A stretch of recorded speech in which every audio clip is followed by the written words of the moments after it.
अस्सलाम वालेकुम। Programme 45 minutes के साथ मैं हूं नाहिद चौधरी।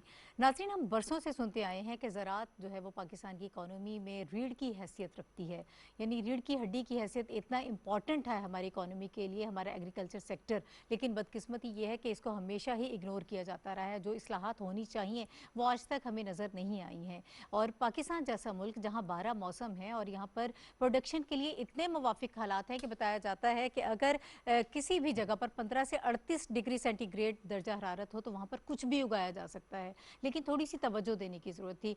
वज़ीर आज़म साहब ने मुल्तान में जब खिताब किया, किसान कार्ड का जब इजरा किया गया, तो उसमें उन्होंने बहुत अच्छी तरह से इन सारी चीज़ों को हमें बताया और इस पर फोकस भी किया कि हम जदीद टेक्नोलॉजी लेकर आ रहे हैं और अब अपने किसान को जदीद इस वक्त के जो तकाजे हैं उसे हम आहंग करने की कोशिश कर रहे हैं। और किसान कार्ड के हवाले से सारी डिटेल्स भी हम आपसे शेयर करेंगे कि इससे हमारे मुल्क के जो 96-97% छोटे किसान हैं वो किस तरह से फ़ायदा उठा पाएंगे, किस तरह से उनको सब्सिडी दी जाएगी या उनको कर्जे दिए जाएंगे। और अगर खुदा ना खासा कुछ ऐसी सूरत हाल होती है कि उन्हें नुकसान उठाना पड़ता है तो उससे कम नुकसान जो है वो उनको होगा और ज़्यादा से ज़्यादा इन्वेस्टमेंट होगी ताकि वो इस सेक्टर को मजबूत कर सकें। इसके अलावा हमारे यहाँ काम क्या हो रहा है, हम जब टेक्नोलॉजी की बात करते हैं, क्या हमारा किसान ये जानता है कि जदीद टेक्नोलॉजी का इस्तेमाल कैसा होगा, किस तरह से हमें करना होगा, इस हवाले से भी काम किया जा रहा है। एक्सटेंशनल सर्विसेज के हवाले से ख़ास तौर पर काम किया जा रहा है और कुछ मराकज़ भी कायम किए जा रहे हैं, वो भी हम आपको बताएंगे। और ख़ास तौर पर वज़ीर आज़म साहब ने चाइना के हवाले से बात की, बार बार उन्होंने मिसाल दी कि चाइना इस वक्त जो है एग्रीकल्चर में जो काम कर रहा है हम उसे फ़ायदा उठा सकते हैं, उससे किस तरह से फ़ायदा उठाया जा सकता है और सी पैक के साथ ज़राअत को जोड़ना जो है वो कितना फ़ायदेमंद साबित होगा। ये सब चीज़ें आज के प्रोग्राम में डिस्कस होंगी। और मेरे साथ जो पैनलिस्ट मौजूद हैं इस्लामाबाद स्टूडियोज़ में मुझे ज्वाइन कर रहे हैं डॉक्टर कमर जमान साहब। और डॉक्टर साहब जो हैं ये VC हैं एरिड एग्रीकल्चर यूनिवर्सिटी इस्लामाबाद के। बहुत शुक्रिया सर आपका हमें प्रोग्राम में वक्त देने के लिए। इनके साथ मौजूद हैं शकील रामी साहब, और शकील साहब इकोनॉमिस्ट हैं, एग्रो इकोनॉमिस्ट के तौर पर ही हमें इस वक्त इकोनॉमी की सूरत हाल और ख़ास तौर पर ज़राअत का कंट्रीब्यूशन क्या है और आगे इसका क्या इम्पैक्ट हो सकता है वो हमें बताएंगे। बहुत शुक्रिया सर आपका भी हमें ज्वाइन करने के लिए। लाहौर स्टूडियोज़ में हमें ज्वाइन कर रहे हैं सैयद हुसैन जहानिया गर्देज़ी साहब। और जहानिया गर्देज़ी साहब जो हैं ये सूबाई वज़ीर ज़राअत पंजाब हैं। बहुत शुक्रिया सर आपका भी हमें प्रोग्राम में वक्त देने के लिए। इनके साथ वाया स्काइप मुझे ज्वाइन करेंगे मियां मोहम्मद उमैर मसूद साहब। और मियां साहब जो हैं ये जनरल सेक्रेटरी पाकिस्तान किसान इत्तेहाद हैं, जो इनके मसाइल हैं ये भी हमें बताएंगे और किस तरह से ये सारी सिचुएशन को देख रहे हैं। अगर इनकी तरफ से कोई सजेशंस भी हैं वो भी हम प्रोग्राम में शामिल करेंगे। मैं चाहती हूँ कि हम लाहौर स्टूडियो से आगाज़ कर लेते हैं जहाँ पर सैयद हुसैन जहानिया गर्देज़ी साहब मौजूद हैं। सर, सबसे पहले तो किसान कार्ड के हवाले से हमें बताइएगा कि ये बहुत अच्छा और बहुत बड़ा कदम है जो आप लोगों ने पंजाब के हवाले से उठाया है, और ख़ास तौर पर हमारे ज़्यादातर किसान पंजाब में ही मौजूद हैं। तो इसके बाकी जो फीचर्स हैं वो आप पहले हमें बता दें कि इससे एक आम किसान को क्या फ़ायदा होने जा रहा है। शुक्रिया। बिस्मिल्लाहिर्रहमानिर्रहीम। सबसे पहले तो मैं आपको बताना चाहता हूँ कि ये किसान कार्ड है क्या, ये और इसकी ज़रूरत क्यों पेश आई। पहली बात ये है कि हमारे यहाँ, जैसे आपने इंट्रो में भी बताया है कि हमारे यहाँ ज़्यादातर छोटे किसान हैं, और छोटे किसान जो हैं उनके पास इतना सरप्लस नहीं होता कि वो अपनी फसल पे सही तरीके से इन्वेस्ट कर सकें और बेहतर यील्ड हासिल कर सकें। इसके लिए उन्हें गवर्नमेंट की सपोर्ट चाहिए होती है। और वैसे भी ज़राअत जो है वो एक ऐसा शोबा है जिसमें पूरी दुनिया में अगर आप देखें तो गवर्नमेंट की सपोर्ट इसको दरकार होती है, और गवर्नमेंट सब्सिडीज़ वगैरह मुख्तलिफ़ शक्लों में ज़राई शोबे में देते रहते हैं। और हमारे मुल्क में तो भी सब्सिडी की जब ज़रूरत पड़ती है तो उसके माजी में जो तरीक़ाकार अख्तियार किए जाते थे उन तरीक़ाकार से किसान तक वो सब्सिडी पहुंचती नहीं थी। और यही वजह है कि माजी में हमारी पैदावार में कोई खातिर खा इजाफ़ा नहीं हो सका। मुख्तलिफ़ प्रोडक्शन जिन इनपुट्स पे सब्सिडी देनी होती थी उन पे प्रोडक्शन यूनिट्स पे या मुख्तलिफ़ उनके होल सेल ट्रेडिंग हाउसेस में को सब्सिडीज़ दे दी जाती थी जो आगे किसान तक ट्रांसफ़र नहीं होती थी, और रास्ते में ही वो मुख्तलिफ़ ट्रेडिंग पार्टनर्स जो होते थे वो हिस्सा निकाल लेते थे, और किसान को वैसे ही महंगी खाद मिलती थी। फिर उसके तदारुक के लिए यहाँ पे एक वोचर सिस्टम इंट्रोड्यूस कराया गया कि खाद के बैग में या बीच के बैग में वोचर होगा और उस वोचर को स्क्रैच करके तो सब्सिडी किसान डायरेक्ट हासिल कर सकेगा। लेकिन उसमें भी हमने देखा कि बहुत सी कबाहतें आईं और कई दफ़ा वक्त पे जो सब्सिडी की अमाउंट थी वो अपलोड नहीं होती थी और उसके नतीजे में वोचर्स कैश नहीं होते थे और लोग फिर सस्ते दामों 25% वैल्यू तक उनको ख़रीद करके रख लेते थे, जिनके कनेक्शन होते थे फिर वो उस पैसे को कैश करा लेते थे। तो इन सारी कबातों को वो ख़त्म करने के लिए हमेशा जो एक बुनियादी असूल है, जहाँ मैन टू मैन इंटरेक्शन नहीं होगा वहाँ करप्शन नहीं होगी। तो हमने एक सोचा कि ऑटोमेटिक निज़ाम मुतारफ़ कराएं जिससे करप्शन का मुस्तकिल ख़ात्मा हो और उसी ऑटोमेटिक निज़ाम की को हमने स्टडी किया, उस पर मेहनत की, उसकी वर्किंग देखी कि किस तरह से होगी। तो फिर हमने ये किसान कार्ड इंट्रोड्यूस कराया है। ये किसान कार्ड बुनियादी तौर पे जिस तरह लोगों के पास एटीएम कार्ड्स होते हैं, बुनियादी तौर पे ये एक एटीएम कार्ड है और ये जो भी रजिस्टर्ड किसान होंगे, हमारा महकमा जो है महकमा ज़राअत, ये तमाम काश्तकारों को रजिस्टर करता है और उनका फिर डाटा बेस भी साथ डेवलप करता है। सारा वो डाटा बैंक जब बन जाता है तो वो किसान फिर उनको ये कार्ड इशू किया जाता है और वो किसान फिर मुख्तलिफ जगहों पे, मुख्तलिफ दुकानों पे हमने ये हबीब बैंक की मदद से ये मशीनें रखी हैं, वो वहाँ जाएगा, अपना बायोमेट्रिक कराएगा और अपना बायोमेट्रिक जब कराएगा तो उसके साथ ही उसका ब्रांच लेस डिजिटल अकाउंट बन जाएगा और डिजिटल अकाउंट। जी गर्दीजी साहब, मुझे थोड़ा सा ये भी बता दीजिएगा, आपने जो तरीकाकार हमें बता रहे हैं, जो क्राइटेरिया है कि जो रजिस्टर्ड होंगे किसान काश्तकार उनको इसमें शामिल किया जाएगा। हमारे यहाँ क्या आप हमें बता सकते हैं कि कितने जो किसान हैं वो रजिस्टर्ड हैं और अगर नहीं है तो उनको कैसे इसमें शामिल किया जाएगा? किस तरह से वो छोटे काश्तकार जो हैं शायद जिनको मालूम भी नहीं होगा इन सारी चीज़ों के बारे में, आप एटीएम कार्ड की बात कर रहे हैं किस तर्ज पे होगा, उनको कैसे शामिल इसलिए कर रहे हैं कि उनका डेटाबेस हमारे पास हो और अभी हमने डिपार्टमेंट के तौर पे कैंपेन लॉन्च किया है और हमने टारगेट दिया है कि अपने स्टाफ को कि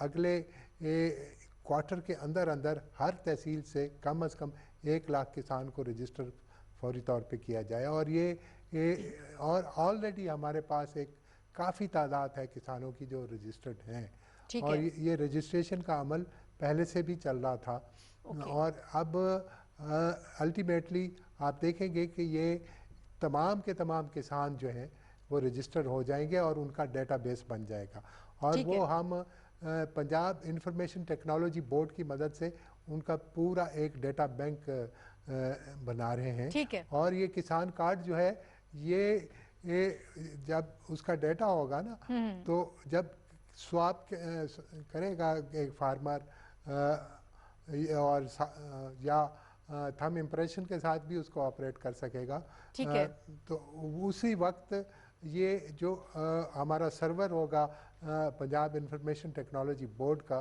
की मदद से जो हमने कायम किया है, उस सर्वर को हिट करेगा। वो सर्वर जो है फिर साथ ही हमारा पंजाब रेवेन्यू अथॉरिटी का जो डेटाबेस है, जो डिजिटल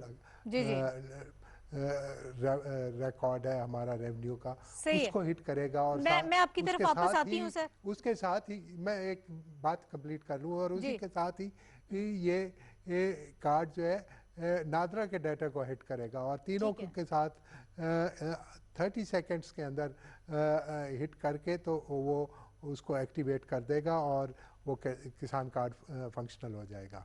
ये मैंने इसका तरीका कार आपको बताया ताकि जो हमारे पढ़े लिखे काश्तकार हैं उनको इसकी तफसील मालूम हो। ठीक है, मैं चाहती हूँ कि हाँ, मियां मोहम्मद उमैर साहब की तरफ चलते हैं। सर, ये मिनिस्टर साहब जो सारे इस वक्त इकदामात बता रहे हैं, खासतौर पर किसान कार्ड के हवाले से, आप इसको कैसे देख रहे हैं? वज़ीर आज़म साहब ने भी कहा कि ये एक बड़ा अमल होगा, ट्रांसफॉर्मेशन का ये सारा जो हमारा अमल होगा, 30 अरब रुपए का ये सारा इनका प्रोजेक्ट है। आप लोग इसको कैसे देखते हैं, कितना फ़ायदा होगा आप लोगों को इससे? जी बिस्मिल्लाहिर्रहमानिर्रहीम। सबसे पहले तो ये कि ये इंतहाई अहम इकदाम है जो वज़ीर आज़म साहब ने ये जो स्टेप लिया है। हम्म। ये दुनिया के बहुत सारे मुल्कों में ये चल रहा है और अब ये पाकिस्तान में बहुत लेट हुआ है, इससे बहुत पहले हो जाना चाहिए था। और ये किसान कार्ड जो है ये ख़ास तौर पे इतना बड़ा काम है कि जिसकी जितनी मुबारकबाद दी जाए वो कम है। लेकिन इसके साथ साथ हम्म। प्राइम मिनिस्टर साहब ने और भी चीज़ों का, जिस तरह एग्रीकल्चर एक्सटेंशन का उन्होंने जिक्र किया, तो अब मैं कल भी हमारा मिनिस्टर साहब का और मेरा डिस्ट्रिक्ट सेम है, तो कल भी मैं डिस्ट्रिक्ट में गया हूँ तो वहाँ पे सारा एग्रीकल्चर डिपार्टमेंट रमज़ान बाज़ार की मीटिंग्स, इसी तरह शुगर की मीटिंग्स और आटे की मीटिंग्स, इन चीज़ों में लगा हुआ है। हम्म। जबकि एक्सटेंशन को तो चाहिए कि वो फील्ड में हो। और हम अगर इसको अभी तक हमने उसी पूरी मेच्योरिटी से या सिंसियरिटी से उसको नहीं लिया, जब तक हम अपने डिपार्टमेंट को ठीक नहीं कर देते, हम इन चीज़ों को दूर नहीं कर देते, ये चीज़ें उस वक्त तक, आप देखें जो मिनिस्टर साहब ने वाउचर की बात की, तो जो वॉचर जो था उसमें मेरा ख्याल है 10 to 20% एलिजिबल फार्मर्स को मिले होंगे पैसे। हम्म। 80% से ज्यादा फार्मर्स वो थे जो रह गए, उनको ना मिल सके। और उसमें रजिस्ट्रेशन ही नहीं होती थी।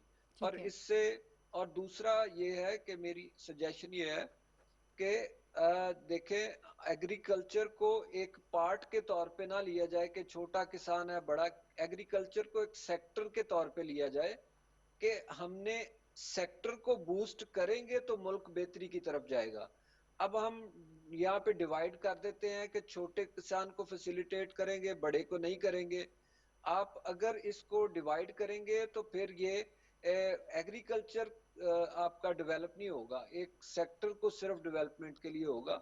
इसलिए मेरी ये भी एक सजेशन है कि इसको एज ए सेक्टर डेवलप किया जाए। इसमें ये जो कार्ड है, बेसिकली इसका मकसद कार्ड का यही है कि छोटा फार्मर जो है उसे उस तक सब्सिडी पहुंच सके, ठीक है। बड़े तक या बाकी फार्मर्स तक ना जाए। अब अगर पोटाशियम खाद की बात करें हम्म।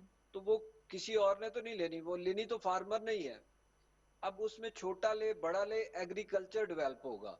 किसान कार्ड बहुत अच्छी बात है, इसमें और बहुत सारी चीजें भी ऐड की जा सकती हैं। हमारे इंश्योरेंस है, हमारी बाकी चीजें हैं, हमारा डाटा एक बनना चाहिए, हमें कोई एक सेंटर बनने चाहिए जहाँ पे ये किसान कार्ड, अब हमें नहीं पता कि 10 एकड़ की सब्सिडी है तो 10 एकड़ पे उसको मिल रहा है, 12 एकड़ पे कितनी खाद उससे मिलेगी और कितना वो ले सकेगा उस पे सब्सिडी।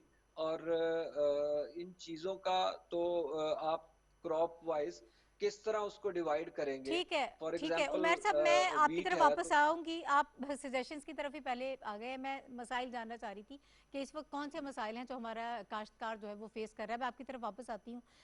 यहाँ स्टूडियोज़ में मैं चाहती हूँ कि डॉक्टर कमर जमान साहब से बात कर लेते हैं। सर, इस वक्त रिसर्च और टेक्नोलॉजी की बहुत ज़्यादा बात हो रही है। वज़ीर आज़म साहब भी कह रहे हैं कि हम जो जदीद तकाजे हैं उनसे हम आहंग करना चाह रहे हैं अपने किसान को, और बहुत सारी चीज़ों की तरफ उन्होंने इशारा किया कि हम अपनी प्रोडक्शन बढ़ा सकते हैं। ये तो हम कोई मोहनजो दौड़ो के ज़माने के जो सारी चीज़ें इस्तेमाल हो रही थी उसी टेक्नोलॉजी का इस्तेमाल कर रहे हैं, तो इसके लिए क्या करना होगा हमें? बिस्मिल्लाहिर्रहमानिर्रहीम।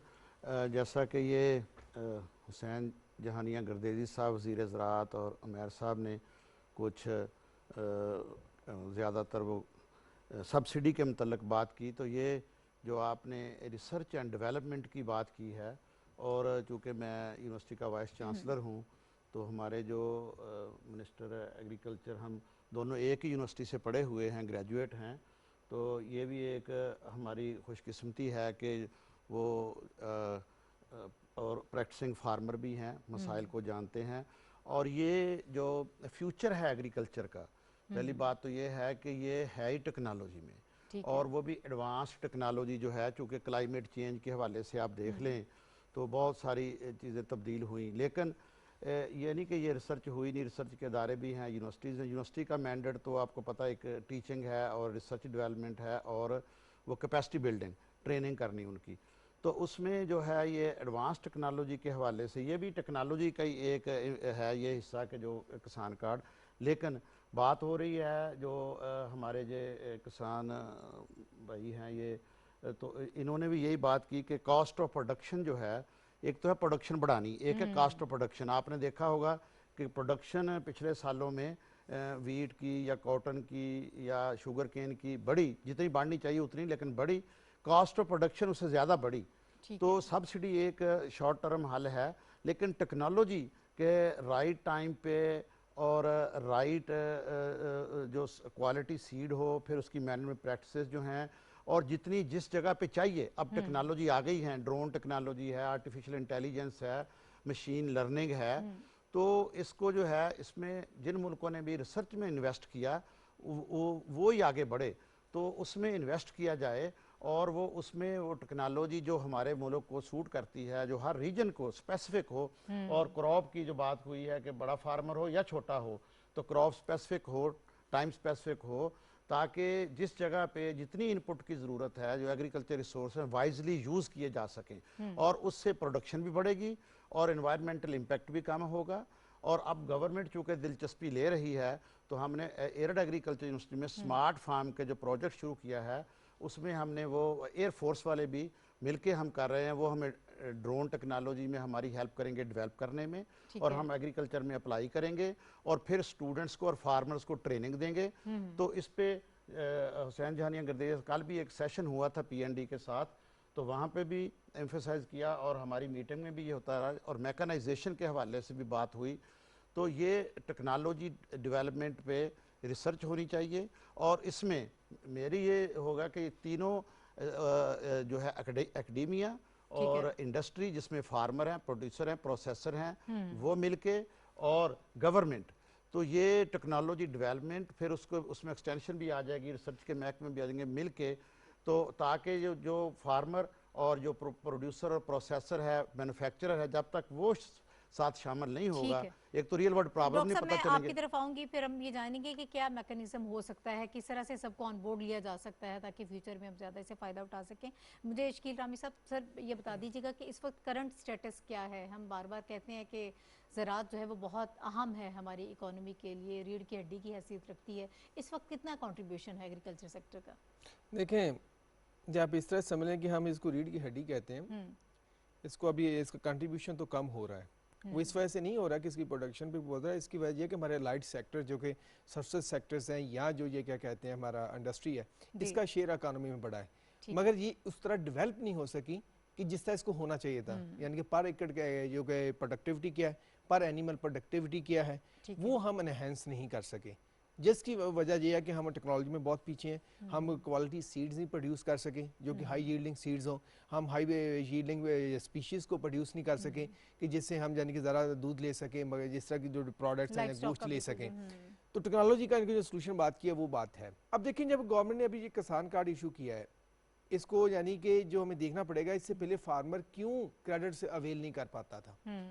इसकी दो बड़ी वजूहत थी। नंबर एक, प्रोसेस बड़ा कॉम्प्लिकेटेड था, मतलब आपने वो फर्द लेके जाएं, आप उससे दस्तखत करवाएं, उससे करवाएं, उससे, आल्दो इसमें भी अभी है वो प्रोसेस, मगर ये है कि वन टाइम होगा, रजिस्ट्रेशन हो जाएगी, उसके बाद वो चीज़ें सहल हो जाएंगी। नंबर दो, जो सबसे अहम है जिस पे बात नहीं की जाती, ये सूद है, जो कि इस पे आपको जो क्रेडिट अवेलेबल होता है, उस पर जो सूद है, फार्मर जो है कि वो रिलीजियस बिलीफ की वजह से वो नहीं अवेल करता। ठीक है, आप उसको माने या ना माने। अभी देखें, ये नहीं है कि इससे पहले गवर्नमेंटों ने क्रेडिट नहीं रखा। आप देखें, जो परवेज राय के दौर में आप देखेंगे तो कितना एग्रीकल्चर क्रेडिट की अवेलेबिलिटी बहुत ज्यादा बड़ी थी, मगर लोगों ने उस वक्त भी ये प्रॉब्लम आया था। अब जाए ना, आप बड़ी बात ना करेंगे बैंक में है ये है, अब वो लोग जो सूद को नहीं जाते, अब उन्हीं की वजह से उनमें बहुत सारी, हमारी बहुत बड़ी मेजॉरिटी है जिनके बैंक अकाउंट नहीं है। अब आप उसको बैंक में लाना चाहते हैं, क्या वो एक वजह से पहले बैंक में नहीं आ रहे थे सूद की वजह से, क्या अब आएंगे वो? एक चीज। दूसरा, आपने एक बैंक में सारा कुछ कंसंट्रेट कर रहे हैं, क्या आपने ये अकाउंट नंबर बढ़ाने की एक चीज चल रही है, यानी कि एक ही है सारा। अब ये जो मसाइल है, सूद का मसला जो है, इसको आपने बहुत करीब से देखना है। ये इस्लाम को अभी क्योंकि जहाँ सिस्टम नहीं है इस्लामिक, इसलिए मैं उसकी बात नहीं कर रहा। आप कहते आज़म के विजन को पढ़ लें जो स्टेट बैंक की इनॉग्रेशन पे 1948 को जो तकरीर की थी इस्लामिक सिस्टम पे और इस्लामिक इकोनॉमिक सिस्टम पे, आप उसी को पढ़ लें कि उसमें यानी कि उन्होंने कैसे मना किया था कि यानी कि चीज़ों को हमने अपना इस्लामिक बेसिस पे कैसे सिस्टम खड़ा करना है, और उसमें जो की एलिमेंट है वो सूद है। और उसी पे अब हमने देखना पड़ेगा कि ये जो किसान कार्ड है इसमें क्या होता है।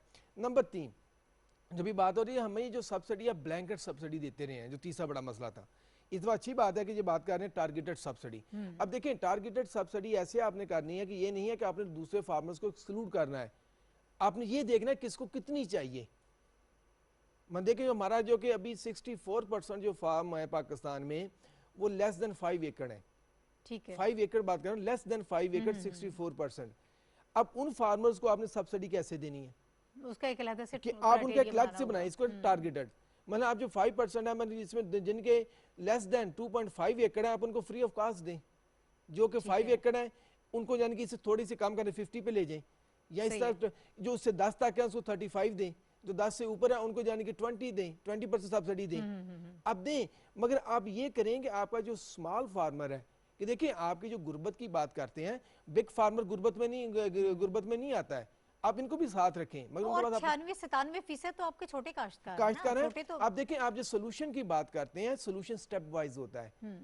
अब जो अभी तक होता रहा है पाकिस्तान में, जो 75 ईयर्स जो इतने सालों में होता रहा है, वो तो बड़े लोग ही लेते रहे हैं ना सब्सिडी। बिल्कुल ऐसे ही है। अगर हम यानी कि जो कि ग्रीन रेवोल्यूशन की बात करते हैं कि जो 1960s में आया, तब भी बड़ा फार्मर ने बेनिफिट किया, क्योंकि उससे बाद जो कि इनपुट का बढ़ गया, जो कि क्या कहते थे कि इस्तेमाल बढ़ गया, वो जो कि स्मॉल फार्मर तो अफोर्ड नहीं कर सका, जिसकी वजह से फिर हम फार्मिंग कम्युनिटी में ही इनइक्वालिटीज पैदा हुई। एनवायरमेंटल प्रॉब्लम एक और चीज है कि जो उस वजह से ओरिजिनेट हुआ। अब हमें अगर क्लाइमेट की बात करते हैं कि हमने अपने एग्रीकल्चर को मॉडर्नाइज करना है, तो पहले 2 चीजें करनी पड़ेंगी। नंबर 1, हमें अपनी जो क्या हालात है उसके मुताबिक से चलना पड़ेगा। ठीक हो गया, हमारे पास कितना रिसोर्सेज और किस पे इन्वेस्ट करना है। नंबर 2, फ्यूचर को मद्देनजर रखते हुए हमें R&D पे अभी से इन्वेस्ट करना पड़ेगा। अब ये नहीं करेंगे कि जी 10 साल बाद देख लेंगे। देखिए अब जो थर्ड क्या कहते हैं कि इंडस्ट्रियल रेवोल्यूशन था वो भी खत्म हो रहा है, अब फोर्थ इंडस्ट्रियल रेवोल्यूशन आ रहा है, जिसमें भी डॉक्टर साहब बात कर रहे हैं ड्रोन की, अब वो एग्रीकल्चर में यूज हो रहे हैं। बिल्कुल। अच्छा, मैं ये सारे जवाब लेती हूँ, मैं चाहूँगी कि जानिए गर्देजी साहब हमें बताएं कि इन सारी चीज़ों को जो है वो शामिल किया जा रहा है इस प्लान में। अभी मुझे एक ब्रेक लेना है, ब्रेक के बाद वापस आते हैं और इस हवाले से गुफ्तगू करेंगे। हमारे साथ रहिए।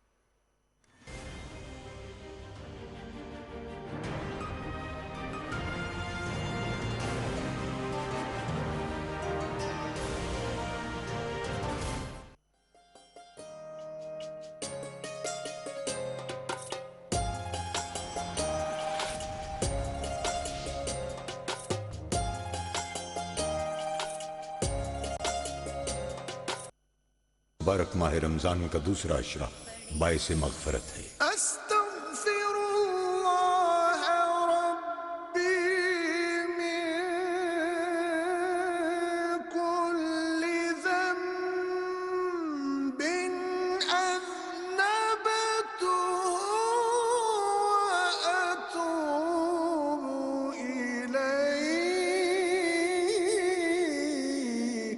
ऐ अल्लाह मेरे गुनाहों को बख्श दे और मेरी तौबा कबूल फरमा। जिधर वो आली मकाम होगा।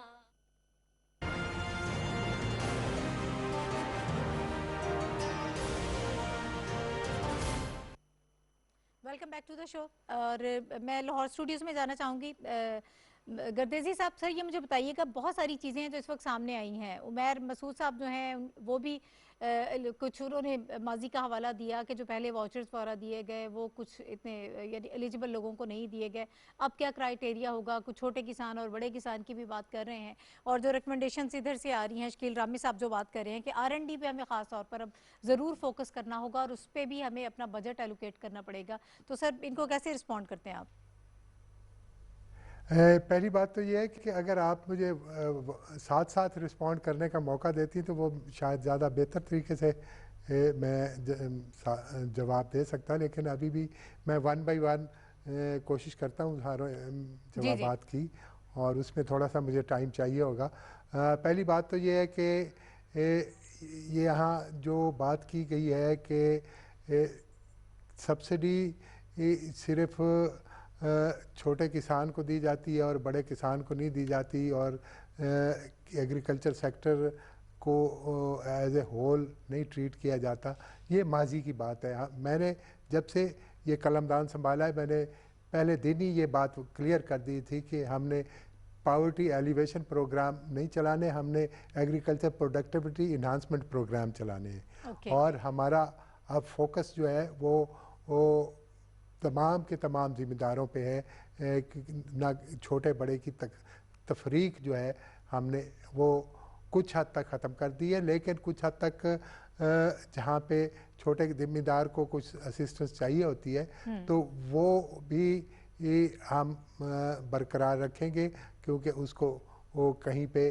बेहतर असिस्टेंट चाहिए होती है, और उसकी मेरी अगली बात में जवाब आ जाएगा। क्योंकि यहाँ मेरे भाई रामे साहब ने कहा कि बहुत से लोग बैंक अकाउंट नहीं खुलवाते। अब तो जगह जगह लोगों ने अपने डिजिटल अकाउंट खोले हुए हैं, और इजी पैसा शॉप पे और हर जगह वो डिजिटल ट्रांजैक्शंस कर रहे हैं। दूसरी बात ये है कि छोटा जो काश्तकार है, ये मेरे भाई के इल्म में नहीं है कि उसको वो बग़ैर सूद के कर्जा दिए जा रहे हैं, और अब हमने छोटे काश्तकार के लिए, और ये इस कार्ड के थ्रू भी वो जो छोटा काश्तकार है ना, उसको बग़ैर सूद के कर्जे देंगे। और इससे पहले भी ये स्कीम चल रही थी, अब ये कार्ड के ज़रिए चलेगी। ठीक है। पहले मुख्तलिफ इदारे चला रहे थे। दूसरी बात की गई कि सिर्फ हबीब बैंक को क्यों इन्वॉल्व किया गया, बाकी बैंकों को क्यों नहीं इन्वॉल्व किया गया। तो वो भी मैं बता दूं कि हमारी तरफ से ये ओपन है, और हबीब बैंक को मैं अप्रिशिएट करता हूं कि उन्होंने हमारे इस प्रपोज़ल के साथ एग्री करके उन्होंने स्टेप फॉरवर्ड दिया है, और इसमें बाकी बैंकों को कोई ममानत नहीं है। और आप इंशाल्लाह देखेंगे कि ये अब जैसे कार्ड लॉन्च हुआ है और काम शुरू हुआ है, तो दूसरे बैंक भी इसमें आना शुरू कर देंगे, और उसमें किसी हबीब बैंक की कोई रिस्ट्रिक्शन नहीं है कि सिर्फ हबीब बैंक के थ्रू ही ये कर्जा दिया जाएगा। ये तमाम बैंकों को अभी इस वक्त जो डिजिटल मशीन्स की फैसिलिटी है, उसके लिए बाकी बैंक्स पैसे चार्ज करना चाह रहे थे, हबीब बैंक ने वो फैसिलिटी बगैर पैसों के सर रिसर्च के हवाले से भी बता दीजिएगा, रिसर्च एंड डेवलपमेंट के हवाले से क्या प्लान है इस वक्त? जी मैं रिसर्च पे भी आ रहा हूँ, आप देख। और इसके अलावा बाकी बैंक्स ने इसके अभी रिसेंटली हमारी नेशनल बैंक के साथ नेगोशिएशन शुरू हो गई हैं। वो एक और प्रोजेक्ट है, उसके बारे में फ़िलहाल नेगोशिएशन शुरू हो गई हैं, और उसके साथ साथ आप देखेंगे कि तमाम के तमाम बैंक जो हैं वो इस कार्ड किसान कार्ड को अडॉप्ट करेंगे।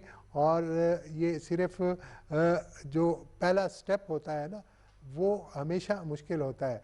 जहाँ तक बात रही रिसर्च एंड डेवलपमेंट की, माजी में हमारी रिसर्च जो ग्रीन रेवोल्यूशन की बात की है मेरे भाई ने, तो उस ज़माने में हमारी रिसर्च पे तवज्जो कुछ हुई, कुछ ब्रेक थ्रू हुआ, जिसकी वजह से हमारे वो ग्रीन रेवोल्यूशन हुआ और पैदावार में खातिर खा इजाफा हुआ, और फिर उसके साथ ग्रेजुअल इजाफा होता रहा है, चूँकि हमारा एम्फेसिस जो है रिसर्च पे वो उस कदर नहीं रहा। अब रिसर्च को मैं मुख्तलिफ हिस्से हैं रिसर्च के, इसमें एक इम्पॉर्टेंट कंपोनेंट रिसर्च का है जहाँ ब्रीडिंग की जाती है सीड की।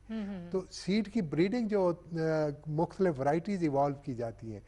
शुरू में हमारे जो साइंसदान थे वो सेल्फलेसली ब्रीडिंग करते रहे, अच्छी वैरायटीज इवॉल्व करते रहे, लेकिन बीच में फिर कमर्शलिज्म जब आया तो हमारे साइंसदानों ने अच्छी ब्रीडिंग जो रिसर्च सेंटर्स पे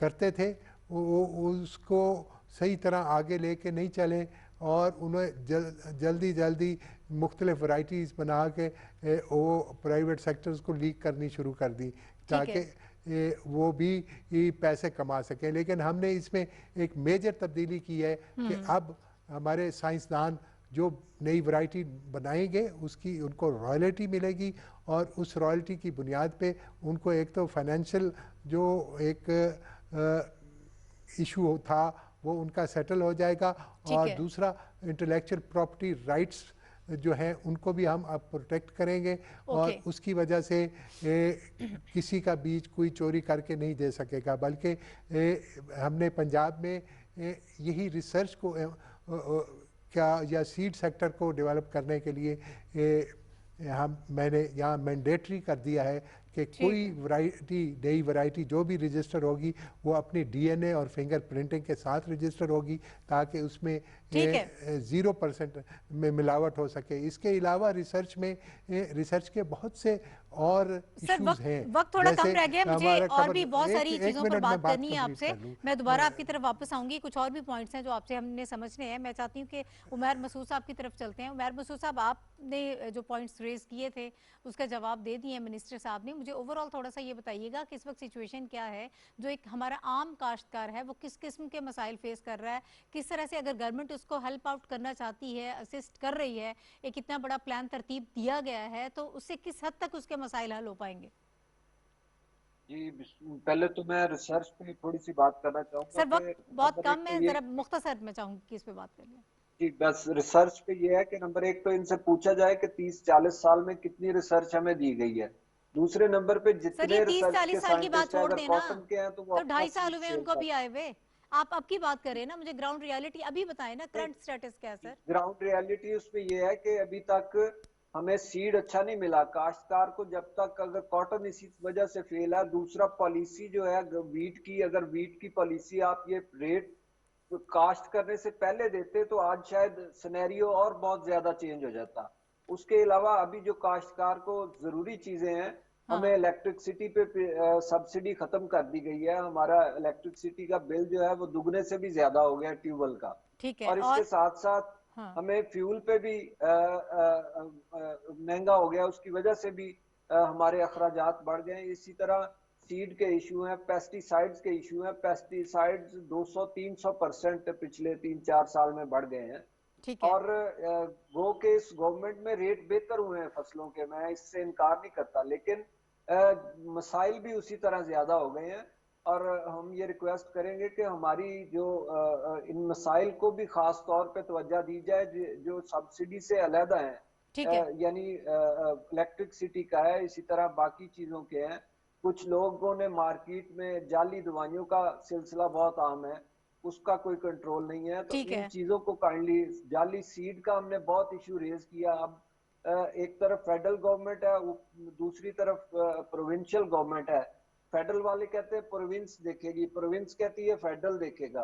तो हमें तो आज तक ये नहीं समझ आई कि फेडरल हमें डील करेगा या प्रोविंस करेगी, हमारे राइट्स कौन सिक्योर करेगा? सही, मैं इसका जवाब मैं लेती हूँ, 60s में ग्रीन रेवोल्यूशन आया, 70s का में वही ग्रीन रेवोल्यूशन का मोमेंटम था। और उसके बाद जब ये हुकूमतें आई हैं बात की, उन्होंने ज़राअत पे सही तवज्जो नहीं दी। ये कहा जाता रहा है कि ज़राअत रीढ़ की हड्डी है, लेकिन रीढ़ की हड्डी पे वज़न इतना लाद दिया जाता था कि वो उसके मोहरे क्रैक करने लगते थे। अब हम मैं आपकी तरफ आती हूँ सर, मैं आपकी तरफ वापस आती हूँ डॉक्टर साहब। सर जी, तो ये एक तो ये जो डिस्कशन हो रही तो उसमें ये है कि जैसे ये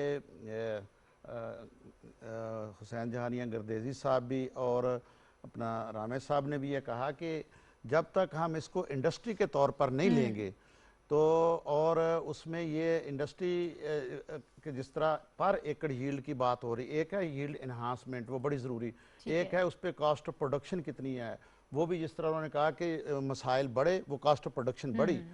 तो वो अगेन मैं कहूँगा कि उसके लिए जो ये सीड से लेके हार्वेस्टिंग, फिर पोस्ट हार्वेस्टिंग, फिर वैल्यू एडिशन, ये पूरी चेन, वैल्यू चेन जब उसको कंसिडर नहीं करेंगे फिर छोटा फार्मर भी बड़ा फार्मर भी उससे फ़ायदा उठा सकेगा। ठीक तो है। सीड टेक्नोलॉजी जो है, फॉर एग्जांपल मैं एग्जांपल देता हूँ, टिश्यू कल्चर बायोटेक्नोलॉजी, तो इसके ज़रिए ये जो हाई वैल्यू कैश क्रॉप हैं, ये उन पे जो 20,000 25,000 रुपया सोइंग पे खर्चा आता, टिश्यू कल्चर से वो 2,000-3,000 तक रह जाएगा। वो टेक्नोलॉजी अवेलेबल हैं, हाँ, उस पे काम हो रहा है, NARC में बिल्कुल हमने उस पे और प्रोग्राम्स भी वो किए। हम उस पर कमर्शियल लैब बनाने जा रहे हैं और उस पर तवज्जो देने की ज़रूरत है। फिर उसके बाद मैनेजमेंट प्रैक्टिसेस हैं, ये पेस्टिसाइड जिस जगह पे जितनी ज़रूरत है, ना कि सारे रीजन में कर दी जाए और फर्टिलाइजर एक जैसी डाल, वो प्रिसीजन एग्रीकल्चर टेक्नोलॉजीज़ की मैं बात कर रहा हूँ। ठीक है। वो उस पर रिसर्च हो और उसके बाद जो मैं लिंक कह रहा हूँ, तो गवर्नमेंट की उसमें सपोर्ट चाहिए। तो जो एक मैं हमेशा ये मीटिंग्स में जहाँ मुझे मौका मिलता है, मैं कहता हूँ कि मैकेनिज्म डेवलप करना। मैकेनिज्म में जब तक ये इंडस्ट्री जिसमें फार्मर है, जिसमें प्रोसेसर है, जिसमें मैन्युफैक्चरर है, जब तक ये वो जो भी प्रोजेक्ट बने रिसर्च का, उसमें स्टेक होल्डर नहीं होंगे, उनकी इन काइंड कंट्रीब्यूशन हो या थोड़ी सी कैश हो, ताकि वो ओनरशिप लें। और वो जब आएंगे हमें भी पता होगा कि हमने वो टेक्नोलॉजी डेवलप करनी है और डेवलप करके इम्प्लीमेंट करवानी है, डेमोस्ट्रेट करवानी है। और मैन्युफैक्चरर ने हमारे साथ मिलके जो अभी आईपी का जिक्र किया गुरदेव साहब ने, बहुत अच्छी वो है कि उसमें वो शेयर जाएगा, रिसर्चर को भी जाएगा, यूनिवर्सिटी को भी जाएगा, इंडस्ट्री को भी जाएगा। तो वो टेक्नोलॉजी इंट्रोड्यूस करवाई जाए, उसमें हमें फिर एक्सटेंशन डिपार्टमेंट की ज़रूरत होगी। तो जब तक ये गवर्नमेंट और ये यूनिवर्सिटियाँ, रिसर्च वाले जो भी एकेडमिया जिसको बोलते, और उसमें जो है ये और जो ऑर्गेनाइजेशंस हैं सेमी गवर्नमेंट, उन पे वो गवर्नमेंट वाला इन्फ्लुएंस कम होता, वो इंडिपेंडेंट अपनी ओपिनियन दे सकते हैं, वो एनालिसिस कर सकते हैं, वो शामिल हों सारे। तो इस तरह फिर बेहतरी आ सकती। और ये बेहतरी की बात ये है कि जैसे ये गुरदेव साहब हमारे मिनिस्टर एग्रीकल्चर हैं, खुद फार्मर हैं, तो और एग्री ग्रेजुएट हैं, तो ये और स्पेशली ये प्राइम मिनिस्टर पर्सनली और चीफ मिनिस्टर इंटरेस्ट ले रहे हैं। तो ये अब वक्त है कि ये जो पिछला जो हम गैप उसको फिल करें और बड़ी तेजी से, और वो जो 30-40 साल के शिकवे शिकायत हैं, हाँ, अब जाहिर है टाइम लगेगा। और शॉर्ट टर्म जो है ये सब्सिडी और ये सारा सपोर्ट करनी पड़ेगी लाइव स्टॉक में, एग्रीकल्चर में। लॉन्ग टर्म जो है वो रिसर्च एंड डेवलपमेंट से मसाइल हल होंगे। ठीक है। शकील रामी साहब से वज़ीर आज़म साहब ने कहा कि ज़राअत को हम CPEC से मुंसलिक कर रहे हैं, मुझे इस हवाले से भी थोड़ा सा बता दीजिएगा कि इसका क्या फ़ायदा हमें होगा, किस हद तक इससे हम फ़ायदा उठाने जा रहे हैं। बल्कि पहले मुझे इसी का जवाब दे दीजिए, मुझे 1-2 चीज़ें और भी पूछनी है आपसे। ठीक है। देखिए, पहली बात जो है CPEC जो MOU साइन हुआ है CPEC के अंडर, वो बड़ा कॉम्प्रिहेंसिव है। ठीक है। उसमें आप रिसर्च एंड डेवलपमेंट पे फोकस है, उसमें एग्रीकल्चर प्रैक्टिस पे फोकस है, टेक्नोलॉजी ट्रांसफर एंड क्या कहते हैं डिफ्यूजन पे फोकस है, फिर कैपेसिटी बिल्डिंग पे है। Okay, fine. उसमें सारी चीज़ें हैं। अब डिपेंड करता है कि हम क्या करते हैं, और इसमें हमने ये देखना है कि किस इलाके में क्या चाहिए। अब ये हम बात कर रहे थे कि हमारा CPEC से रिलेटेड जो कि कॉर्पोरेशन, उसमें जो मेजर चंक जाएगी वो होगी हमारी पावर्टी एलिविएशन जो कि रूरल एरियाज में है, उसकी डेवलपमेंट के लिए होगी। क्योंकि चाइना का अगर हम देखें ना, तो चाइना के ministry of agriculture and rural affairs, जिसमें उन्होंने पावर्टी एलिविएशन पे फोकस किया था एग्रीकल्चर के थ्रू। अब बड़ा फार्मर ये नहीं समझ सकता कि चाइना के पावर्टी के क्या मसाइल हैं। अब जो कि आप बात कर रहे हैं सिर्फ उसमें फार्मर नहीं, उसमें जो लाइट सेक्टर्स हैं रूरल एरियाज में, आप सौदर्न पंजाब में चल जाएं, आप इंटीरियर सिंध में चल जाएं, आप उसमें लाइट सेक्टर्स कितने हैं। हर फार्मर जो है कि अभी जाके वो क्या कहते हैं टेक्नोलॉजी ट्रांसफर नहीं हो सकता। अब 2 एकड़ वाले को आप कहेंगे आप कंबाइन हार्वेस्टर ले लें, तो वो कैसे सेंस करें। अब आपने उसको मद्देनजर रखते हुए क्या प्रोग्राम बनाना है, ठीक है, उसको कैसा सीड देना है, उसको सब्सिडी कहते हैं। क्रेडिट ठीक है, ये सूद के बगैर अवेलेबल है। जो मैं टारगेटेड सब्सिडी कहता हूँ, double edge targeted subsidy, once on the side of input side पे आपने कैसे इसको टारगेट करना है कि डिफरेंट ग्रुप में और दूसरी साइड पे आउटपुट खरीदते हुए कैसे करना है। अभी तक तो हमने ब्लैंकेट रखा हुआ था ना सारा, ठीक है। अच्छा, और क्या रिकमेंडेशंस हो सकती जो है कि दूसरी चीज फंडिंग कैसे बढ़ानी है। 2005 में मैंने अपना थीसिस किया था agriculture return on agriculture research पे, जो मेरे लिए शॉकिंग था। मैं पंजाब पे किया था, जो शॉकिंग था 80 to 85% जो बजट था वो सैलरीज पे कंज्यूम हो रहा था, ठीक है। और जो 5 से 10% बचता था जो कि हार्डकोर रिसर्च के लिए था, उसमें ये होता था कुछ मशीनरी की मेंटेनेंस पे लग जाता था, कोई किसी पे। आप जितना मर्जी कहिए हम आपको पेटेंट देंगे, जब तक आपको वो फैसिलिटी नहीं देंगे फंडिंग, क्योंकि बेसिक तो फंडिंग है ना। आपको एक टेस्ट डॉक्टर साहब पूछे, बैठे हुए इनसे पूछे जरा कि आपको एक जो कि बायोकेमिकल्स के टेस्ट होते हैं जो बड़े इंतहाई सेंसिटिव होते हैं कि माइक्रोवेव यानी कि स्कोप्स पे करने पड़ते हैं, वो कितने कॉस्टली होते हैं। ओके अब कोई बंदा तो लाखों के टेस्ट नहीं अफोर्ड कर सकता। आपने फंडिंग कैसे करनी है कि यानी फंडिंग को इंश्योर करना सस्टेनेबल बेसिस पे, ये नहीं एक साल दे दी दूसरे साल नहीं इसके लिए दी। भी एक प्रॉपर तरीका है, तीसरी चीज, पॉलिसी बनानी पड़ेगी तीसरी हमें इस चीज पे। हमारे पास फॉरेन से जो आती है टेक्नोलॉजी की यानी कि लैब्स बना देते हैं, मतलब फैसलाबाद यूनिवर्सिटी में एक टेक्नोलॉजी लैब बना के दी थी जापान ने हमें। आपके पास उसको चलाने के लिए ह्यूमन रिसोर्स नहीं है, आपने एक इंटमोलॉजी का बंदा उस पर बैठा दिया जनाब हेड। आप जब आपको इस तरह कॉर्पोरेशन मिलता है पहले साल पूरा लगाएं, उनको अपने लोगों को बाहर भेजें, आप इस लैब को चलाना कैसे है, बेनिफिट कैसे करना है। अब ये नहीं मशीनरी ला खड़ी कर दें साल, उसको इस्तेमाल करना नहीं आता, इस्तेमाल करना नहीं आता। ठीक है, ये मैं चाहती हूँ कि हुसैन जहानी गर्देजी साहब, सर काफ़ी सारी चीज़ें जमा हो गई हैं जिसको भी आपको रिस्पॉन्ड करना है। जो बातें शकील रामे साहब कर रहे हैं उसके हवाले से भी बता दीजिएगा, मुझे एक्सटेंशनल सर्विसेज के हवाले से भी बता दीजिएगा। हम चाइना से टेक्नोलॉजी को जो है वो चाहते हैं, वज़ीर आज़म साहब की बड़ी ख्वाहिश है कि हम फ़ायदा उठाएँ और जिस तरह से वो लोग आगे बढ़ रहे हैं एग्रीकल्चर सेक्टर में, हम उनसे सीखें, उनसे हमारी लर्निंग हो, तो फिर हमारा जो किसान है जो दूर दराज के इलाकों में है, कुछ बहुत ज़्यादा पढ़े लिखे भी लोग नहीं है और छोटा काश्तकार हमारा ज़्यादा है, तो उनको कैसे ट्रेंड हम करने जा रहे हैं, क्या अला है अमल इस वक्त हमारा? हमने 3 मुख्तलिफ मॉडल डेवलप किए हैं। एक मॉडल है कि जो गवर्नमेंट की जो सेटअप है, इस सेटअप के तहत एक्सटेंशन सर्विस को रीवैम्प किया जाए, क्योंकि इस वक्त एक्सटेंशन सर्विस में 50% सीट्स जो हैं वो कई सालों से खाली चली आ रही है। 50% पोस्ट जब खाली होंगी तो 50% लोग ही काम जब कर रहे होंगे तो उसमें जाहिर है कि कमी होगी। एक हमने तजवीज़ मॉडल ये दिया है कि इसको रीवैम्प किया जाए। दूसरा हमने हाइब्रिड मॉडल की तजवीज़ दी है कि मिक्स एंड मैच कर दें गवर्नमेंट एग्रीकल्चर डिपार्टमेंट के एक्सटेंशन सर्विस और प्राइवेट सेक्टर को आपस में उनको मिक्स करके तो उसको चलाया जाए। और तीसरा मॉडल जो है वो टोटली प्राइवेट सेक्टर बेस्ड है और इस पे अब गवर्नमेंट स्टडी कर रही है। उसमें जैसे ही फैसला होगा तो हम उसके मुताबिक बाकी फाइनेंस डिपार्टमेंट और दीगर डिपार्टमेंट्स अपनी राय जब उस पर फॉर्म अप कर लेंगे तो हम उस पर एक फ़ैसला करके तो हम एक्सटेंशन सर्विस को टोटली रिवैम्प करेंगे। और आपने वो याद होगा कि मुल्तान के जलसे में तकरीर करते हुए ये कार्ड की लॉन्चिंग के मौके पे प्राइम मिनिस्टर साहब ने एक्सटेंशन सर्विस के रीवैम्पिंग का जिक्र किया है और प्राइम मिनिस्टर साहब ने जो अंदिया दिया है वो प्राइवेट सेक्टर को इन्वॉल्व करने का वहाँ पे अपनी स्पीच में दिया था और वो इंशाल्लाह उस पर तवज्जो दे रहे हैं। दूसरी बात रिसर्च पे जो बात हो रही है तो जैसे वीसी साहब ने कहा है कि ड्रोन टेक्नोलॉजी पे कुछ हमारे डिफेंस की रिस्ट्रिक्शंस थी जिस वजह से इन्होंने वाइस चांसलर साहब ने बड़ा अच्छा इनिशिएटिव लिया है और एयरफोर्स के साथ MOU साइन किया है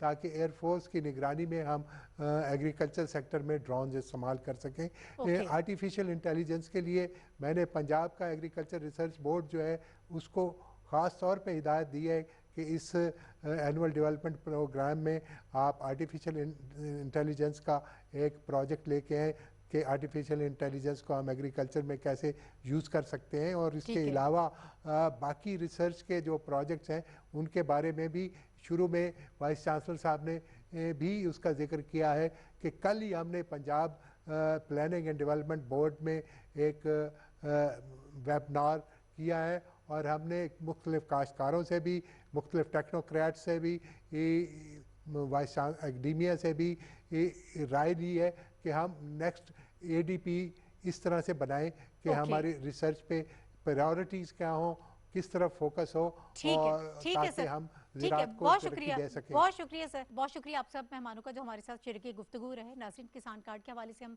बात कर रहे थे और ख़ास तौर पर पाकिस्तान के एग्रीकल्चर सेक्टर के हवाले से कि इसको किस तरह से रीवैम्प हुकूमत करने का इरादा रखती है और किस तरह हो सकता है, क्या चीज़ें हो सकती हैं। रिसर्च के हवाले से बात हो रही है, छोटे काश्तकारों को कर्ज़ फराहम करने के हवाले से बात हो रही है और सबसे इंपॉर्टेंट बात यह है कि वो बगैर सूद के कर्ज़े उनको दिए जाएंगे जो कि एक बहुत अच्छा अमल होगा। लेकिन हमारे जो छोटे काश्तकार हैं, जो किसान हैं, उनको जदीद टेक्नोलॉजी से किस तरह हमांग किया जाएगा, उनकी ट्रेनिंग कैसे की जाएगी, ये एक बहुत बड़ा चैलेंज होगा। इसके हवाले से भी गवर्नमेंट जो है वो काम करना चाह रही है। चाइना से इस्तेफादा किया जा रहा है और ये कोशिश है कि जो टेक्नोलॉजी वहाँ पर इस्तेमाल हो रही है उसको भी पाकिस्तान में इस्तेमाल किया जाए। बहुत सारी ऐसी चीज़ें हैं जो इस वक्त होने जा रही हैं और इंशाल्लाह ये अनफोल्ड होंगी। वक्त के साथ साथ मालूम होगा कि किस तरह से लोग जो हैं वो किसान कार्ड हासिल कर सकते हैं, क्या इसका तरीक़ाकार होगा, किस तरह से रजिस्ट्रेशन के अमल को बेहतर बनाया जा सकेगा। इन शॉर्ट बहुत सारी चीज़ें जो होने जा रही हैं और इंशाल्लाह हम उम्मीद रखते हैं कि आइंदा आने वाले दिनों में ज़राअत का जो हमारा सेक्टर है वो इंशाल्लाह बहुत बेहतरी की तरफ जाएगा। इसके साथ ही नाहिद चौधरी को आज के प्रोग्राम से इजाज़त दीजिए। अल्लाह हाफ़िज़।